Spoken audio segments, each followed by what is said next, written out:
The people from Barnsley used to walk it to watch Sir Donald Bradman bat. That's the great attraction he was. During World War II, Bradman enlisted in the Royal Australian Air Force, but he was invalided out within a year. There was serious doubt about his returning to cricket at war's end. At that time, I honestly did not think that I would play first-class cricket again.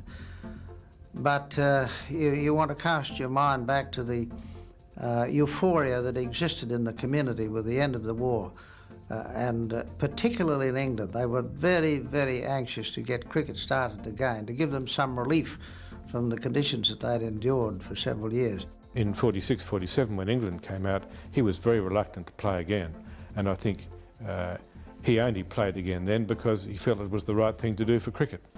And then that season having gone quite well, obviously Swan Song in 1948 in England was a wonderful way to go out. The final 3 years of Bradman's cricket career were a golden period for Australian cricket. Bradman's last series in England in 1948 will be long remembered for the unbeaten string of results achieved by the Invincibles. It is one of the great sides in history. The Australians usually say that the three great sides we had was 1902, 1921 and 1948. It's rather a pity we can't go back into history and stage a match between them to see how they'd get along. I saw the 1921 players and I know how good they were. And I'd be very happy to think we were classed on a level with them. Yes, it was a sad story for England, but there were very bright scenes at the Oval where everything was forgotten for the moment except the importance of paying tribute to Don Bradman. And so cricket's greatest batsman retired. He was knighted in 1949, the first Australian to be knighted for services to cricket. Yardley, who has described Don as the greatest cricketer of all time, called on the crowd to give him 3 special cheers, which they did with a will.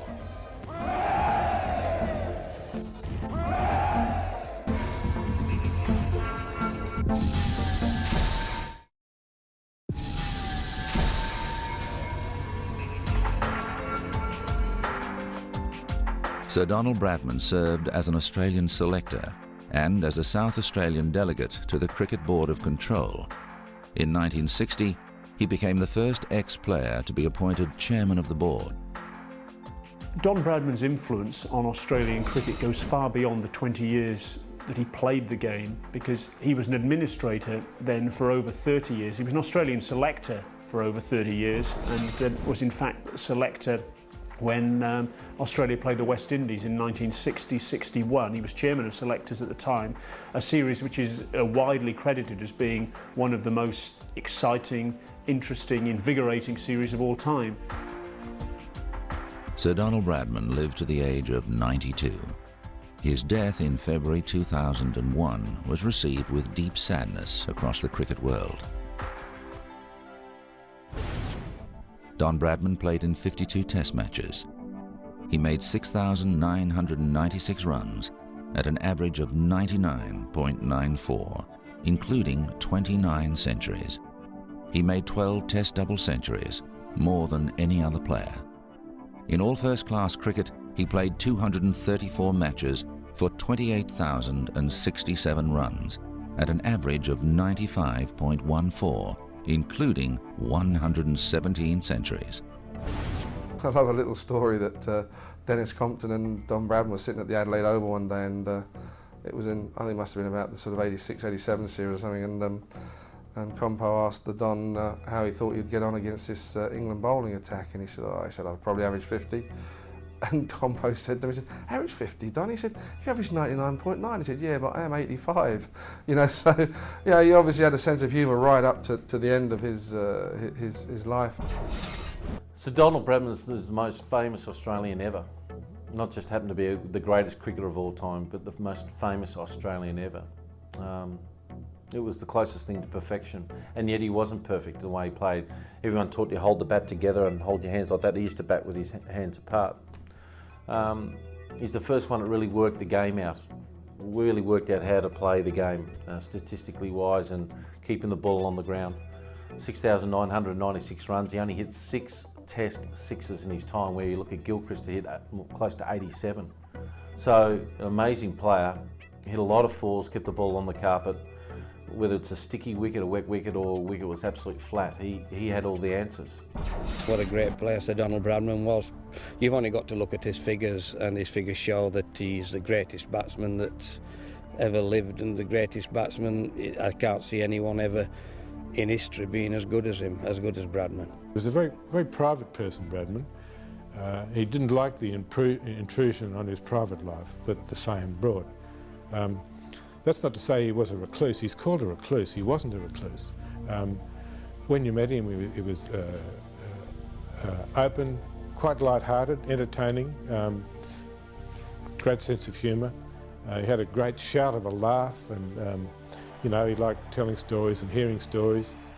I remember talking to Sir Don, and when we asked him in today's era, I mean, what would you have averaged? He said, yeah, around about 70. I said, why, Sir Don? Why do you think 70? He said, I'm 90 today, so that's not bad for a 90-year-old man. I've never forgotten what he said, that, you know, everyone is a custodian of the game. It's up to each player, it's up to the media, it's up to the administrators to preserve the traditions, the values, the heritage of the game, and play it in its fair spirit. Be competitive, go out there to win, of course, but do it the right way. There's so much been written and said about him, it's hard to sort of make a definitive sort of answer to what Don Bradman means. I mean, he's the ultimate icon for cricket. Bradman is an icon, and nobody has made a greater contribution to cricket than Don Bradman. The fact that he, you know, at times he's written anything up to 500 letters, personal letters each week. His work for charity is, people don't know it, but I do, because I'm on the Bradman Foundation and things like that. And you really got to understand the work that he did behind the scenes. Always anonymous, but absolutely a great contributor. He was probably one of the greatest Australians that we've ever known. Universally recognised as Australia's greatest sporting figure of the 20th century, Sir Donald Bradman emerged during the Great Depression when his country needed a hero. He remained an Australian hero for the rest of his days. He is the greatest of all ESPN's legends of cricket.